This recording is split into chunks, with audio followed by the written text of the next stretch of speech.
du Congo a été proclamé et notre cher pays est maintenant entre les mains de ses propres enfants. Ensemble, mes frères, mes sœurs, nous allons commencer une nouvelle lutte, une lutte sublime qui va mener notre pays à la paix, à la prospérité et à la grandeur.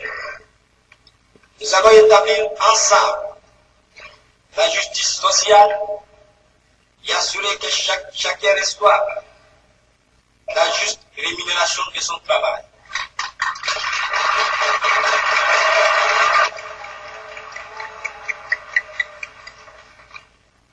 Nous avons connu les ironies, les insultes, les coups que nous devions subir matin, midi et soir, parce que nous étions ténèbres.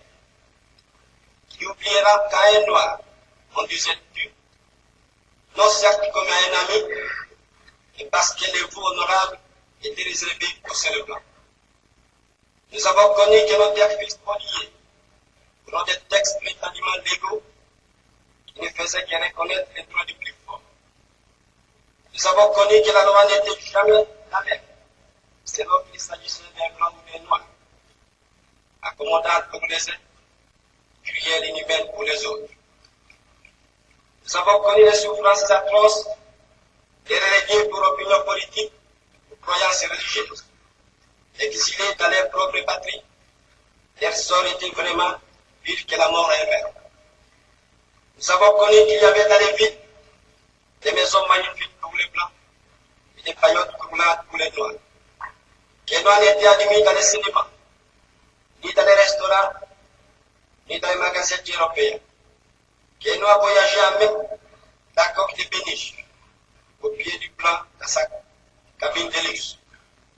Qui oubliera enfin les fusillades pour périr tant de nos frères.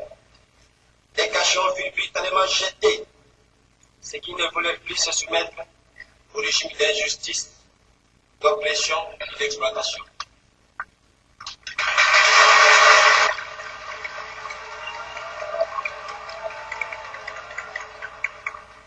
Cette indépendance du Congo, si elle est proclamée aujourd'hui dans l'entente avec la Belgique, pays ami avec qui nous traitons d'égal à égal, et les Congolais disent de ce nom, il ne pourra jamais oublier cependant que c'est par la lutte qu'il a été conquise.